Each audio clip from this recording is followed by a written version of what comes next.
చీకటిలో నుండి వెలుగులోనికి నడిపించే సత్య జీవ మార్గం, ఇది సత్య జీవ మార్గం, సత్య జీవ మార్గం, ఇది సత్య జీవ మార్గం. మార్గం సత్యం జీవం, మార్గం సత్యం జీవం.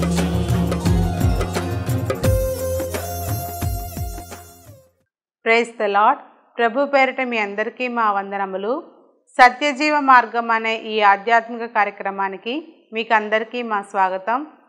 నేటి వర్తమానం వినబోయే ముందు చిన్న ప్రార్థన చేసుకుందాం. పరిశుద్ధుడా మహాగణుడ, మీకు స్తుతులు స్తోత్రాలు స్తోత్రాలు స్తోత్రాలు నాయన. నిన్న నేడు నిరంతరము ఏకరీతిగా ఉన్న దేవా, మీకు వందనాలు ప్రభా. అయ్యా, మీ సేవకుని మీ సెలవు చాటును మరుగుపరచండి దేవా. అయ్యా, నీ యొక్క వాక్యాన్ని నాయన బోధించు ఉండగా ప్రభా, ఈ యొక్క జీవం కలిగిన వాక్యం నాయన అనేక మందికి ప్రభా ఆత్మీయ జీవితంలో ప్రభా ఎదుగుదల ఇచ్చేదిగా ఉన్నట్లు సహాయం చేయండి. మీరే ప్రతి బిడ్డతో మాట్లాడండి అయ్యా. ప్రతి బిడ్డని కూడా ప్రభా నిత్య జీవ వారసత్వం దయచేయమని ఈ కొద్ది ప్రార్థన యేసుక్రీస్తు వారి ఉన్నతమైన నామములో అడిగి వేడుకొనుచున్నాము తండ్రి, ఆమేన్. ప్రియులరా, మీ అందరికీ కూడా ప్రభువైన యేసుక్రీస్తు నామములో నా హృదయపూర్వక వందనాలు తెలియపరుస్తున్నాను. నేటి వాక్య భాగంలో మనం ధ్యానం చేసుకోబోయే అంశం కొరింథీయులకు రాసిన మొదటి పత్రిక 2వ అధ్యాయం 1వ వచనం నుంచి మనం చూసుకుందాం. ఈ యొక్క వర్తమానం యొక్క టైటిల్ ఏంటంటే సరి అయిన దైవ నియమిత క్రమము. సో ప్రతిదానికి ఒక క్రమం ఉంటుంది కదండి. ఆ క్రమం ఏంటి, దేని విషయంలో క్రమం అనేది మనకు ప్రశ్న అయితే, తండ్రి తర్వాత పిల్లలు ఎలాగైతే క్రమం ఉంటుందో అలాగే మన యొక్క ఆత్మీయ జీవితంలో సో ఎవరి మాట వినాలి అనే దానికి కూడా ఒక క్రమం ఉంది. సరి అయిన దైవ నియమిత క్రమం. పరిశుద్ధాత్మ, మనుషుని ఆత్మ, మనసు, శరీరం.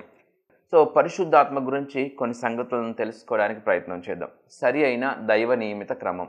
మన జీవితంలో మనం నెమ్మదిగా ఉండాలంటే, మన జీవితంలో సరి అయిన భక్తి జీవితాన్ని మనం పాటించాలి అంటే, దేవుని చిత్తాన్ని నెరవేర్చాలంటే, దేవుని చిత్త ప్రకారం మన భక్తి జీవితాన్ని మనం కట్టుకోవాలంటే ఎలాంటి జాగ్రత్తలు తీసుకోవాలి, ఏ రీతిగా పరిశుద్ధాత్మ గురించి మనం అర్థం చేసుకోవాలి, ఏ రీతిగా పరిశుద్ధాత్మ నడిపింపును మనం పొందుకోవాలి, ఎలా విధేయత చూపించాలి అన్న విషయాల్ని పరిశీలన చేయడానికి ప్రయత్నం చేద్దాం.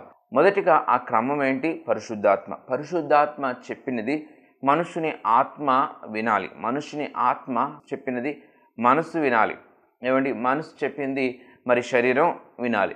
కానీ కొంతమంది దేవుని నుంచి తప్పిపోయిన వారి జీవితాల్లో పడిపోయిన వారి జీవితాలను, అంటే రక్షణను కోల్పోయిన వారి జీవితాలను మనం పరిశీలన చేస్తూ ఉంటే వారి శరీరము చెప్పిన రీతిగా వారి మనసు ఆత్మ వింటూ ఉంటాయి. అలాగే పరిస్థితులు చెప్పిన మాదిరిగా, పరిస్థితులు నడిపించినట్లుగా వారి యొక్క మనసు నడుస్తూ ఉంటుంది.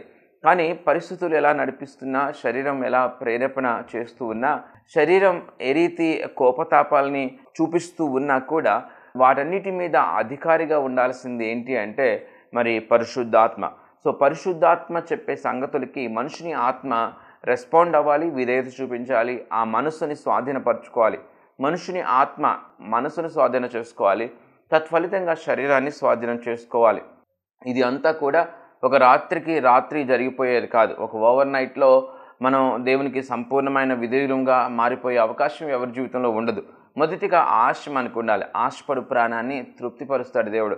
సో మనందరికీ బాగా తెలుసు, మనకి దేవునిలో ఎదగాలని ఆశ ఉంటే, దేవునికి నమ్మకంగా జీవించాలని ఆశ ఉంటే, ప్రభువా నీవు చెప్పినట్లుగా నేను జీవిస్తానయ్యా, నీ ఆత్మ, నీ పరిశుద్ధాత్మ నన్ను నడిపించినట్లుగా నేను నడుస్తానయ్యా అని ఒక ఆశ ఉంటే ప్రార్థన చేస్తే దేవుడు సహాయాన్ని అనుగ్రహిస్తాడు. అలాగే ఆ పరిశుద్ధాత్మ నడిపింపు ద్వారా మనం ముందుకు నడిచే అవకాశం ఉంటుంది. ప్రియులారా, ఈ కొరింథీయులకు రాసిన మొదటి పత్రిక 2వ అధ్యాయంలో చూద్దాం. మొదటిగా, మనుషుని జ్ఞానము నేర్పు మాటలతో గాక ఆత్మ సంబంధమైన సంగతులను ఆత్మ సంబంధమైన సంగతులతో సరిచూచుచు ఆత్మ నేర్పు మాటలతో వీటిని గూర్చి మేము బోధించుచున్నాము.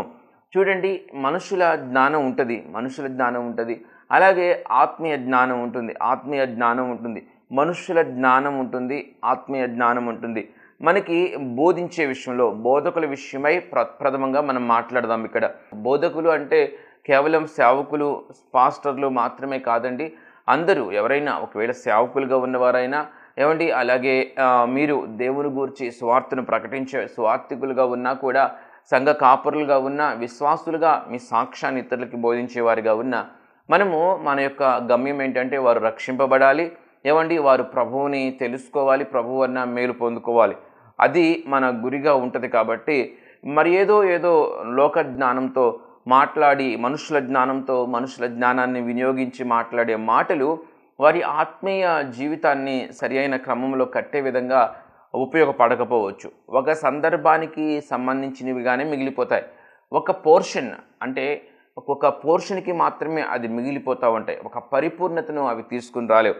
దేవుని ఆత్మ జ్ఞానంతో మనం బోధించినట్లయితే, ఒక సంఘాన్ని ఆత్మీయ జ్ఞానంతో కట్టినట్లయితే, ఒకరి భక్తి జీవితాన్ని ఆత్మీయ జ్ఞానంతో దేవుని నడిపింపు చేత ఒక సేవకుడు దేవుని నడిపింపును కలిగి, పరిశుద్ధాత్మ నడిపింపు కలిగి, ఆ సేవకుడు ఒకరి జీవితాన్ని కట్టడానికి ప్రయత్నం చేస్తున్నప్పుడు, ఒకరి భక్తి జీవితాన్ని కట్టడానికి ప్రయత్నం చేస్తున్నప్పుడు ఒక పరిపూర్ణత అనేది కనిపిస్తూ ఉంటుంది. ఒక కోణంలోనే అది ఉండదు. అంటే ఇక్కడ స్పష్టంగా మనం అర్థం చేసుకోవాల్సింది ఏంటంటే, ఎయిదర్ కొంతమంది బోధకులు లోకపరమైన అంశాలని, లోక జ్ఞానాన్ని మాత్రమే వినియోగిస్తూ ఉంటారు. సో మంచి చెడులు, ఒక కుటుంబాన్ని, భార్యాభర్తల సత్సంబంధాల గురించి, భార్యాభర్తల ఐక్యత గురించి వారి యొక్క ఇంటెన్షన్ ఉంటుంది, వారి యొక్క గురి ఉంటుంది. సో భార్యాభర్తల ఐక్యతను కాపాడటానికి, భార్యాభర్తల సఖ్యతను వారి కుటుంబాన్ని స్థిరంగా కట్టడానికి వారు ఎక్కువ ఆశ కలిగి ఉంటారు. భార్యాభర్తల వైవాహిక జీవితంలో ఎదురయ్యే సమస్యలు అవన్నిటి మీద ఫోకస్ చేసి దానికి సంబంధిత అంశాలని వారు ఎన్నుకుంటూ వాటిని బోధిస్తూ ఉంటారు. అలాగే త్రాగుబోతుల గురించి, తిరుగుబోతుల గురించి, వ్యసన పొరుల గురించి, వారి బంధకాల నుంచి వారు విడిపింపబడినట్లుగా, వారు చక్కటి సన్మార్గంలో నడుచున్నట్లుగా బోధిస్తూ ఉంటారు. బిడ్డల తల్లిదండ్రులకి ఎలా విధేయత చూపించాలో ఈ రీతిగా కుటుంబపరమైన అంశాలు, దీవెనకు సంబంధించిన అంశాలు, కుటుంబపరమైన అంశాల మీద ఎక్కువ ఫోకస్ చేసే ఒక ఇంటెన్షన్, ఒక గురి కొంతమంది కలిగి ఉంటారు. ప్రియులరా, ఏ సేవకుడైనా కూడా ఒక కోణంలో మాత్రమే ఒక కుటుంబాన్ని మనం కడితే ఉంటే అది వారు క్రీస్తులోకి, పరిపూర్ణతలోకి వారు రాలేకపోవచ్చు. వారికి ఉపయోగపడతాయి అవి దేవుని మాటలు, ఖచ్చితంగా అవి ఉపయోగపడతాయి. ప్రతి ఒక్క మాట, దేవుని పరిశుద్ధ గ్రంథంలో ఉన్న ప్రతి మాట మనిషి జీవితానికి చాలా బాగా ఉపయోగపడుతుంది. మనిషి జీవితంలో ఎంతో గొప్ప నెమ్మదినిస్తుంది. అయితే ప్రియులారా, మనము బోధించేటప్పుడు సరిగా ఒకరి భక్తి జీవితాన్ని కట్టాలంటే పరిపూర్ణత అవసరం. ఒక కోణంలోనే మాత్రమే కాదు, ఆ యొక్క పరిపూర్ణతలోకి ఖచ్చితంగా ఆ యొక్క బోధని తీసుకుని రావాల్సిన అవసరం ఉంది. అలాగే ఆ యొక్క దీవెనల గురించి, ఉద్యోగాల గురించి, దేవుడు దీవిస్తాడు, దేవుడు ఐశ్వర్యం ఇస్తాడు, ఉద్యోగం ఇస్తాడు, వ్యాపారం ఇస్తాడు, స్వస్థపరుస్తాడు, ఇలాంటి హీలింగ్స్ గురించి, ప్రాస్పెరిటీ గురించి మాత్రమే ఎక్కువ ఫోకసింగ్ అనేది ఉంటుంది. ఎక్కువ బోధలు దాని మీద ఆధారపడి ఉంటాయి. సో అది కూడా సరి అయింది కాదు. అది దేవుడు చేయడం అంటే ఖచ్చితంగా చేస్తాడు. దేవుడు ఖచ్చితంగా స్వస్థతనిస్తాడు, దేవుడు ఖచ్చితంగా ఆశీర్వాదాన్ని ఇస్తాడు. తన ప్రియులు నిద్రిస్తూ ఉండగా దేవుడు వారికి ఐశ్వర్యమును సమకూరుస్తాడు. ఏ మాత్రం కూడా సందేహం లేదు. అయితే దాని మీదే మనం ఫోకస్ చేయడం, అది ఒక్క అంశాన్నే మనము ఆధారం చేసుకుని పరిసరాన్ని కొనసాగించడం కూడా, బోధ చేయడం కూడా సరి అయింది కాదు.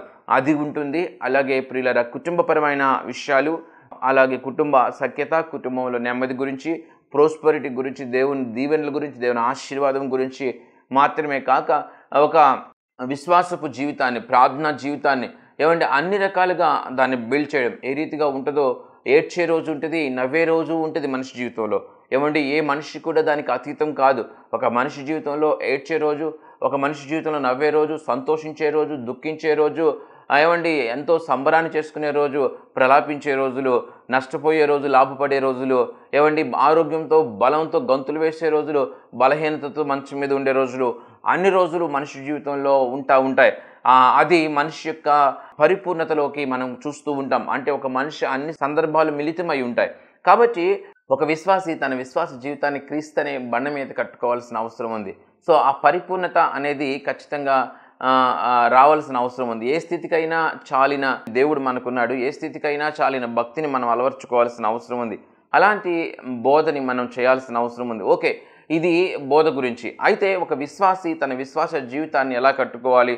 బోధకుల గురించి మనం ప్రక్కన పెడితే, బోధించే వారి గురించి, సువార్త చేసే వారి గురించి, ప్రక్కన వారిని రక్షించాలి, ప్రభు కొరకు రక్షించాలి, వారి జీవితంలో నెమ్మదినివ్వాలి అని ప్రయత్నించే వారి గురించి ప్రక్కన పెడితే, మన యొక్క వ్యక్తిగత జీవితంలో మనం ఎవరికి ప్రాధాన్యతనివ్వాలంటే పరిశుద్ధాత్మకి ప్రాధాన్యతనివ్వాలి. ప్రతి ఒక్క మనిషి పరిస్థితులు ఆ మనిషిని ఆత్మకు మాత్రమే తెలుస్తాయి. ఏమంటే ఒక భార్య విషయాలు ఆ భార్య యొక్క ఆత్మకే తెలుస్తాయి. ఒక భర్త విషయాలు భర్త యొక్క ఆత్మకు మాత్రమే తెలుస్తాయి. భర్త యొక్క విషయాలు భార్య ఆత్మకి తెలియవు, భార్య యొక్క విషయాలు భర్త ఆత్మకి తెలియవు. అలాగే దేవుని విషయాలు కూడా మనిషిని ఆత్మకు తెలియవు. దేవుని విషయాలు మనకు తెలియాలంటే మనము పరిశుద్ధాత్మ చేత నింపబడాలి. పరిశుద్ధాత్మ మనతో మాట్లాడాలి. మనకు పరిశుద్ధాత్మ మాట్లాడితే దేవుని విషయాలు మనకు బాగా తెలుస్తాయి. పరిశుద్ధాత్మ గురించి మనకు తెలుస్తుంది. పరిశుద్ధాత్మ చాలా విషయాలను మనకు బోధిస్తుంది. ఏది మంచి, ఏది చెడు, ఎటు వెళ్ళాలి, ఎటు వెళ్ళకూడదు, మనం త్రోవ తప్పిపోతే వాటిని మనల్ని సరి చేస్తూ ఉంటుంది. సో కాబట్టి పరిశుద్ధాత్మకి మనం విధేయత చూపించాల్సిన అవసరం ఉంది. మనలో ఉన్న మనుషుని ఆత్మ పరిశుద్ధాత్మ చెప్పినట్లుగా వినాలి. పరిశుద్ధాత్మ చెప్పినట్లుగా విని మన మనసుని అది స్వాధీనం చేసుకోవాలి. స్వాధీనం చేసుకుని మనసు చెప్పినట్లుగా మనుషుని ఆత్మ వినకూడదు, కానీ మనుషుని ఆత్మ చెప్పినట్లుగా మనసు తన విషయాల్ని మార్చుకుని శరీరంని ఆధీనంలో తీసుకుని శరీరాన్ని కంట్రోల్ చేయాల్సిన అవసరం ఉంది. ఏం మాట్లాడాలో ఆ శరీరం అవి మాట్లాడకూడదు. ఎలా కోపాన్ని చూపించాలో అలా ఆ శరీరం కోపాన్ని చూపించకూడదు. ఏమి చూడాలనిపిస్తే అవి చూడడం కాదు. శరీరానికి కొన్ని ఇచ్ఛలు ఉంటాయి, కొన్ని కోరికలు ఉంటాయి, మనసుకు కొన్ని ఆలోచనలు ఉంటాయి. ఈ మనసుని, ఈ శరీరాన్ని, ఈ మనుషుని ఆత్మ పరిశుద్ధాత్మ సహాయంతో వాటిని క్రమబద్ధీకరిస్తే దేవుని యొక్క వాక్యానుసారంగా వాటిని క్రమబద్ధీకరిస్తే అప్పుడు దేవుని యొక్క కార్యాలని, దేవుని యొక్క ఆశీర్వాదాలను మన జీవితంలో మనం చూడగలుగుతాం. ప్రియులారా, నెమ్మదికరమైన జీవితాన్ని మనం చూడగలుగుతాం. యెషయా గ్రంథంలో దేవుని యొక్క పరిశుద్ధాత్మ ఎలా మనల్ని నడిపిస్తుందో ఉంటుంది. యెషయా గ్రంథం 30వ అధ్యాయం 21వ వచనం. ప్రియులారా, మీరు కుడి తట్టైనను ఎడమ తట్టైనను తిరిగినను ఇదే త్రోవ, దీనిలో నడువుడి అని నీ వెనక నుండి ఒక శబ్దం నీ చెవులకు వినబడును. అంటే కుడి తట్టైనను ఎడమ తట్టైనను తిరగకూడదని కదా దేవుని యొక్క వాక్యం చెబుతుంది. ఒకవేళ తిరిగితే, మీరు కుడి తట్టైనను ఎడమ తట్టైన తిరిగితే ఇదే మార్గం, ఈ మార్గంలో మీరు నడవడని ఒక శబ్దం మనకు వినిపిస్తూ ఉంటుంది. మీరు దేవుని పరిశుద్ధాత్మ చేత నింపబడితే మీరు కుడికి కానీ ఎడమకి కానీ తప్పిపోతూ ఉంటే మనకి అది అలర్ట్ చేసి కుడికి వెళ్ళిపోతున్నావు, ఎడమకి వెళ్ళిపోతున్నావు అని రాంగ్ ట్రాక్లోకి వెళ్తున్నావు, నువ్వు కరెక్ట్ ట్రాక్లోకి వెళ్ళని దేవుని ఆత్మ మనల్ని నడిపిస్తుంది. ఎప్పుడు మనం పరిశుద్ధాత్మ చేత నింపబడినప్పుడు. ఎలా పరిశుద్ధాత్మ చేత మనం నింపబడతాం? చూడండి, ఎప్పుడు పరిశుద్ధాత్మ చేత నింపబడతాం? ఎలా? ఆదియందు వాక్యం ఉండెను, వాక్యము దేవుని యొద్ద ఉండెను, వాక్యమే దేవుడై ఉండెను. ఈ వాక్యము పరిశుద్ధాత్మగా ఉంటుంది. వాక్యము దేవుడిగా ఉన్నప్పుడు ఈ వాక్యం చేత నీ హృదయాన్ని నింపుకోవాలి. ఈ వాక్యం చేత నీ హృదయాన్ని నింపుకున్నప్పుడు ఏది మంచో ఏది చెడో ఒక వివేచన నీకు వస్తుంది. నువ్వు కుడి తట్టైనా ఎడమ తట్టైనా తిరిగితే, ఒకవేళ నీకు నీ ఇంట్లో ఏదైనా సమస్య వచ్చి నీ కుటుంబీకుల మీద నీకు కోపం వచ్చినప్పుడు, నీ కుటుంబీకులు ఏదైనా తప్పు చేసినప్పుడు, నీ కుటుంబీకులు నీకు విరోధంగా లేచినప్పుడు, వారిని నీవు మాట్లాడే మాటలు మరి అవి వాక్యానుసారమైనవా కావా? వాక్యపు మార్గం నుంచి, సరి అయిన మార్గం నుంచి నువ్వు తప్పిపోతా ఉంటే నీ హృదయంలో ఉన్న పరిశుద్ధాత్మ నిన్ను గద్దించి సరి అయిన మార్గంలో పెడతానికి అవకాశం ఉంటుంది. ఎప్పుడంటే నీ హృదయం పరిశుద్ధాత్మ చేత నింపబడినప్పుడు. రెండవది, సరి అయిన దైవ నియమిత క్రమము నీవు గుర్తిరిగి ఆ దైవ నియమిత క్రమానికి నువ్వు సంపూర్ణమైన విధేయత చూపించి ఆ యొక్క దైవ నియమిత క్రమాన్ని విశ్వసించి అది నాకు క్షేమము, పరిశుద్ధాత్మ నడిపించినట్లుగా నా మనుష్యుని ఆత్మ వినాలి, నా మనస్సు వినాలి, నా శరీరం వినాలి, అంతేగాని నేను దానిని నిర్లక్ష్యం చేయను అని ఒక సరి అయిన జ్ఞానంతోనూ వివేకంతోనూ నీవు ఉన్నప్పుడు ప్రియులరా, నీవు ఆ యొక్క పరిస్థితిలో సరిగా దేవునికి అనుకూలంగా నడుచుకోగలుగుతావు. అలా కాని పక్షంలో చాలామంది వారి యొక్క ఎమోషన్స్కి వారు లోనైపోతూ ఉంటారు. వారికి కోపానికి, వారికి దుఃఖానికి వారు వివేచన కోల్పోయి మాట్లాడుతూ ఉంటారు. వివేచన కోల్పోయి నిర్ణయాలు తీసుకుంటూ ఉంటారు. ఒకవేళ పరిశుద్ధాత్మ చెప్పినట్లుగా నీవు నడవాలని అనుకుంటా ఉంటే, పరిశుద్ధాత్మ చేత నింపబడి, వాక్యం చేత నింపబడి వాక్యానుసారంగా నువ్వు నడవాలనుకుంటే ప్రియులారా, మీకు కీడు జరగకోకుండా అది తొలగిపోతుంది. మీకు నష్టం వాటిల్లకోకుండా అది కనుమరుగైపోతుంది. మీకు ఇబ్బంది పెట్టుకోకుండా, మిమ్మల్ని బాధ పెట్టుకోకుండా, మీకు మిక్కిలి బాధ కలగకోకుండా, మిక్కిలి కీడు కలగకోకుండా మిమ్మల్ని సంరక్షిస్తూ ఉంటుంది. ఎప్పుడంటే మీరు పరిశుద్ధాత్మ చేత నింపబడినప్పుడు మాత్రమే మీ జీవితం చిన్నాభిన్నమైపోకుండా అది కాపాడుతుంది. అంటే పరిశుద్ధాత్మ నింపుదల అంత ప్రాముఖ్యం. వాక్యం చేత నింపుదల అంత ప్రాముఖ్యం. అలా పరిశుద్ధాత్మని నింపుకోకుండా వాక్యాన్ని చదివి, వాక్యాన్ని విని, వాక్యాన్ని ధ్యానం చేసి, ప్రార్థన చేసి, స్తుతించి పరిశుద్ధాత్మ నింపుదలను పొందుకోకుండా ఒకవేళ సీరియల్స్ లేకపోతే సినిమాలు చూస్తూ ఉంటే, లేకపోతే లోకపరమైన విషయాలని వినటానికి ఎక్కువ ప్రాధాన్యతను చూపిస్తే దేని చేత మీరు నింపబడతారండి? దేని చేత నింపబడతారు మీరు? ఏం చేత? సీరియల్స్ చేత నింపబడద్దు మీ హృదయం. పరిశుద్ధాత్మ చేత నింపబడాల్సిన మీ హృదయం సీరియల్స్ చేత నింపబడినప్పుడు ఏమంటే ఆ సీరియల్లో ఒకవేళ ఆ అత్త మరి ఇబ్బంది పెడుతుందని, కోడలు ఒకవేళ విషం కలిపి అన్నం పెడితే ఆ అన్నం తిని అత్త చచ్చిపోతే ఇక మీ హృదయం అంతా ఆ విషయాలతో నింపబడితే ఏమండి అలాంటి లోకపరమైన మోసపూరితమైన భ్రమను కలిగించే విషయాలతో ఎక్కువ నింపబడతా ఉంటే మీ ఇంట్లో ఆ పరిస్థితుల్ని, మీ కోడల్ని మీరు అదే దృష్టితో చూస్తూ ఉంటారు, అదే భయం కలిగి ఉంటారు, అదే తీర్మానంలోకి మీరు వస్తూ ఉంటారు. అంటే ఈ యొక్క సీరియల్స్లో చూసే విషయాలు, లోకంలో చూసే విషయాలు, సినిమాల్లో చూసే విషయాల చేత మీ హృదయం నింపబడినప్పుడు అదే సెన్స్తో, అదే ఇదితో మీరు ఆలోచిస్తారు. కాబట్టి తత్ఫలితంగా ఏం జరుగుతుందంటే ఒక భయానికి, అలాగే ఆ భయంతో కూడిన పరిస్థితుల్లో మీరు చేసే పనులు, మీరు మాట్లాడే మాటలు అవన్నీ కూడా వ్యతిరేకంగా ఉండి ఆ పరిస్థితిని ఆందోళనకరంగా మారుస్తాయి, ఆ పరిస్థితిని గలిబిలికరంగా మారుస్తాయి. నాకు తెలుసు నా కోడలు ఇలాంటిదే, నాకు తెలుసు నా అత్త ఇలాంటిదే, నాకు తెలుసు నా భర్త ఇలాంటి వాడే, నాకు తెలుసు నా భార్య ఇలాంటిదే అనే ఒక భ్రమలోకి వచ్చి వారితో మీ యొక్క కుటుంబీకులను మీరు పోల్చి చూస్తే మీరు భ్రమ చెందుతూ ఉంటారు. ఆఫీసెస్లో కానీ, యజమానుల గురించి కానీ, లేకపోతే లోకం గురించి కానీ, లోక పోకట్ల గురించి కానీ అదే సెన్స్తో మీరు ఆలోచిస్తూ ఉంటారు. కాబట్టి ప్రియులారా, తప్పు దోవ వెళ్ళిపోతూ ఉంటుంది. తప్పుడు దోవలో, తప్పుడు మార్గంలో మీరు అవి ప్రయాణించే అవకాశం ఉంటుంది. ఒక తప్పుడు నడిపింపులోకి వచ్చేస్తూ ఉంటారు, రాంగ్ ట్రాక్లోకి వచ్చేస్తూ ఉంటారు. కాబట్టి మనం నింపబడాల్సింది సీరియల్స్తో కానీ, నింపబడాల్సిన సినిమాలతో కానీ, లేకపోతే లోకపరమైన విషయాలతో కాదు, పరిశుద్ధాత్మ చేత మనం నింపబడాలి. వాక్యం చేత నింపబడినప్పుడు ఆ నెమ్మదిని, ఆ సంతోషాన్ని, ఆ యొక్క వివేచనను, ఆ జ్ఞానాన్ని మనం పొందుకోగలుగుతాం. కాబట్టి ఆ పరిశుద్ధాత్మ మన మనుషుని ఆత్మను నియంత్రించడానికి సముఖతను కలిగి ఉండి సంపూర్ణమైన విధేయతను చూపిస్తే అది క్షేమం. అంతేగాని పరిశుద్ధాత్మ నడిపింపుని నిర్లక్ష్యం చేస్తే అది చాలా కష్టానికి, చాలా సమస్యకి దారితీస్తుంది. దావీదు విషయంలో దావీదు ఆ యొక్క మిద్దె మీద ఎక్కి ఆ స్నానం చేస్తున్న ఆ స్త్రీని చూసినప్పుడు ఆ కళ్ళు, ఆ శరీరం తనని తప్పుడు మార్గంలో నడిపించడానికి ప్రయత్నం చేసి, తన మనసు తప్పుడు మార్గంలో నడిపించడానికి ప్రయత్నం చేసినప్పుడు తన ఆత్మ కొంచెం కలత చెంది ఉంటుంది. అయ్యో ఏంటిది?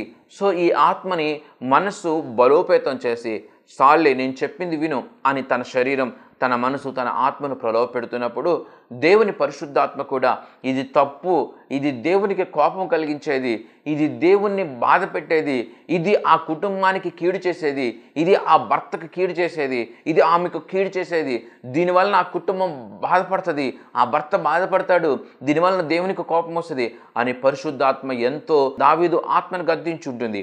కానీ ఆ దావీదు ఆత్మ ఈ యొక్క శరీరము, మనసు ప్రలోభ పెడితే ఆ శరీరము, మనసు ప్రలోభ పెట్టిన దానికి లొంగిపోయి సో దేవుని పరిశుద్ధాత్మను కూడా నిర్లక్ష్యం చేసేటట్లుగా ఈ మనుషుని ఆత్మ, దావీదు ఆత్మ దావీదుని బలవంతం చేసినట్లుగా, ఏమంటే దావీదుని తోసేసినట్లుగా, దావీదుని ఆకర్షించేసినట్లుగా మనం చూస్తూ ఉంటాం. తత్ఫలితంగా దావీదు భయంకరమైన శోధనకు, భయంకరమైన శిక్షకు లోనయ్యాడు.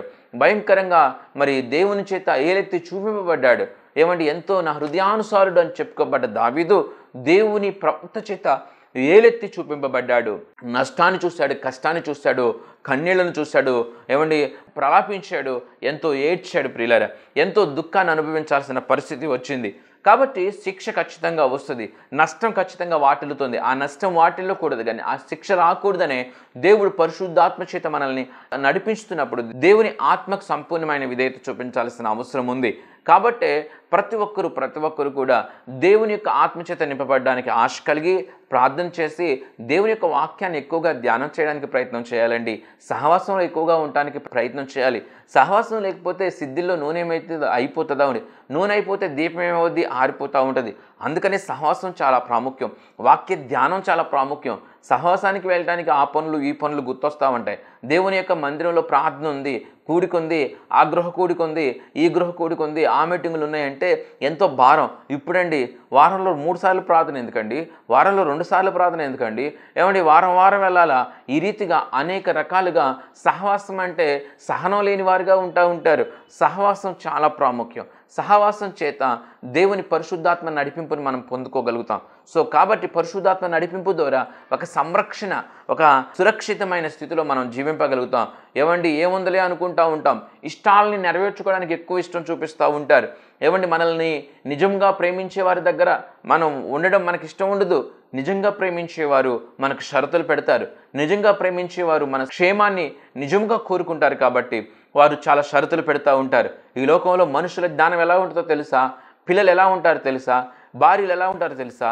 భర్తలు ఎలా ఉంటారో తెలుసా? కోడళ్ళు ఎలా ఉంటారో తెలుసా? ఏమండి వారు అడిగిందల్లా ఇస్తే ప్రేమించినట్టు, వారు ఏదైతే అంటారో దాన్ని కాదనకపోతే సమస్తాన్ని ఒప్పుకుంటే బాగా ప్రేమండి. నా భర్తకి నేనంటే ఏది అడిగినా నాకు ఇస్తారు, ఏది అడిగినా అది ఇస్తే నా భర్తకు నేనంటే చాలా ప్రేమండి, ఏది అడిగినా ఇచ్చేస్తారు. సో నా భర్తకు నేనంటే చాలా ప్రేమండి, నేను ఏదైనా అంటే కాదని అనరు అంటూ ఉంటారు. అదే ప్రేమ అనుకుంటారు. కానీ కాదు ప్రియులరా, సురక్షితమైన స్థితిని కోరుకోవడం, నీ యొక్క క్షేమాన్ని పరిపూర్ణంగా కోరుకోవడం కాదా ప్రేమ అంటే.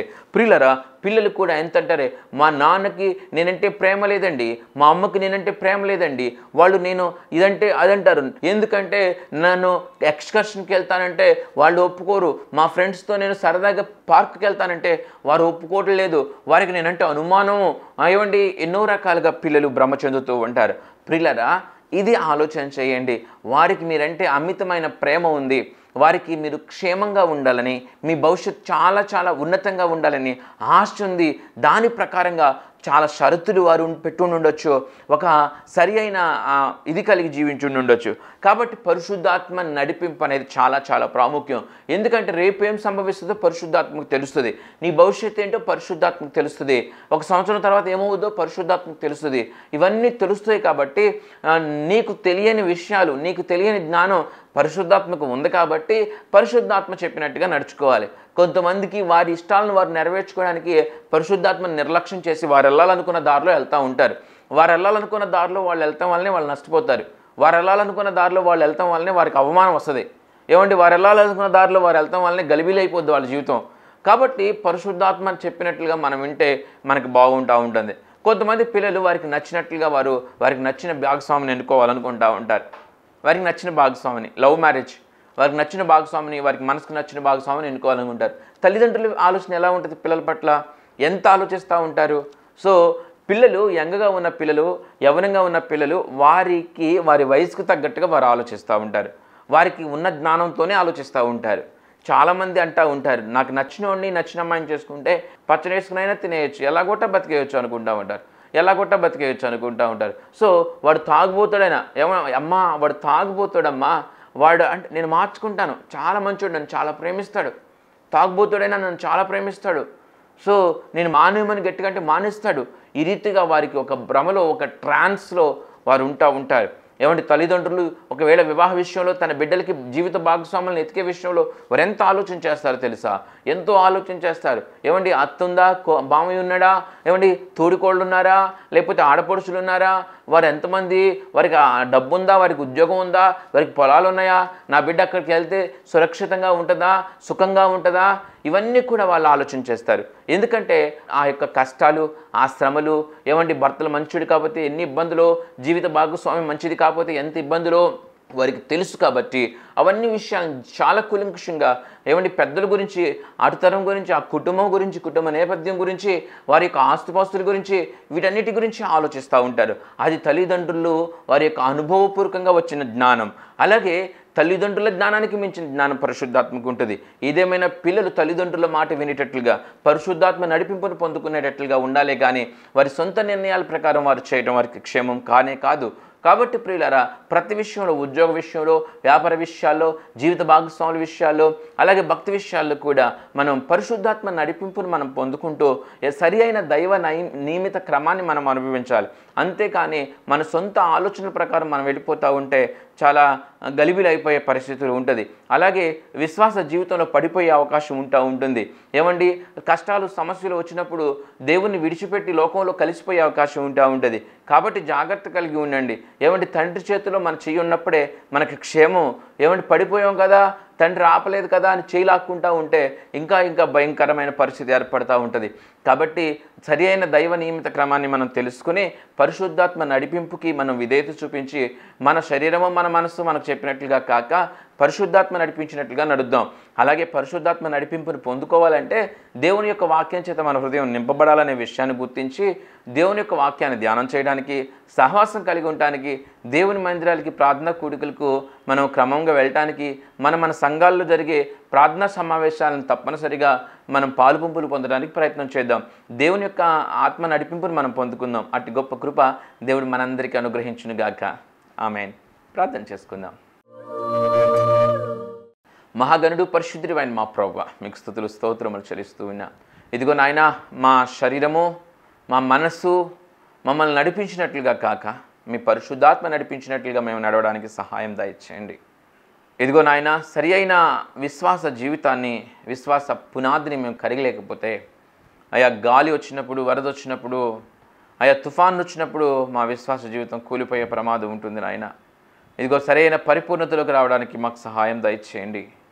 ఏ స్థితికైనా చాలిన దేవుడివి నా ప్రభువా, ఏ పరిస్థితికైనా చాలిన దేవుడు నాయన. ఏ రీతి నిర్ణయాలు తీసుకోవాలో బోధించే దేవుడు నా ప్రభువా. మీ పరిశుద్ధాత్మ నడిపింపును ఈ మాటలు విన్న ప్రతి బిడ్డకి అనుగ్రహించండి నాయన. మీ వాక్యం చేత వారు నింపబడడానికి సహాయం దయచేయండి నాయన. అయా మీ వాక్యపు జ్ఞానం చేత నింపబడడానికి, అయా మీ ఆత్మ నడిపింపును వారు పొందుకోవడానికి సహాయం దయచేయండి.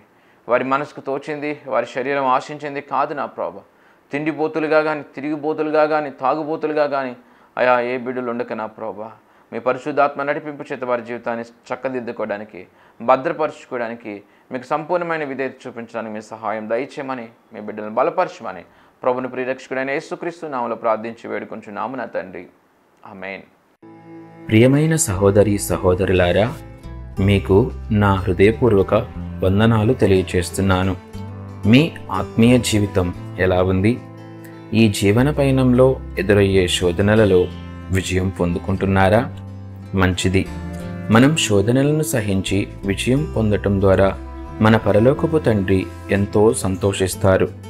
ప్రార్థనకు, వాక్య ధ్యానానికి, పాటలతో ప్రభువును స్తుతించటానికి నీవు ఖచ్చితంగా ప్రతిరోజు సమయం కేటాయించాలి. అప్పుడే నీవు లోకంలో ఉంటూనే నిష్కలంకంగా జీవించగలవు. చెట్టు మంచిదైతే విత్తు మంచిదవుతుంది. యథా రాజా తదా ప్రజ. మంచి కాపరిని కలిగిన మందలు ధన్యమైనవి. చిన్న కుటుంబం చింతలు లేని కుటుంబం. పెద్ద సంఘం కావాలి అని కాదు, మంచి సంఘం కావాలి అనుకోవాలి. అట్టహాసాలకి, ఆడంబరాలకి, ఆటపాటలకి ఆకర్షితులు కాక ప్రభువుకు సంపూర్ణ విధేయత చూపిస్తూ మంచి నడవడిక, మంచి సాక్ష్య జీవితం, మంద పట్ల బాధ్యత కలిగిన కాపరిని ఎంచుకోవాలి. ఆ సంఘంతోనూ ఆ సేవకునితోనూ తద్వారా ప్రభువుతో అంటుకట్టబడి ఉండాలి. మీ కష్టార్జితం, మీ దశమ భాగాలు మీరు సంతోషంగా దేవునికి కానుక ఇవ్వాలనుకున్నప్పుడు వాటిలో శ్రేష్టమైనవి, అత్యధికమైనవి మీ సంఘ కాపరికి మాత్రమే ఇవ్వాలి. మంద కాచేవాడు మంద పాలుకి అర్హుడు. ఎక్కడో ఉండే టీవీ వర్తమానికుడు ఎంతవరకు నీ మంచి చెడ్డ పట్టించుకోగలడు? ఎంతవరకు నీ యోగక్షేమాలు పట్టించుకోగలడు? నీ కన్నీరు చూడగలిగేది, నిన్ను పట్టించుకోగలిగేది, నీవు ఆశీర్వదింపబడితే సంతోషించేది నీ సంఘ కాపరి మాత్రమే. నీ సంఘ కాపరిని సంతోషపరచు, ఘనపరచు.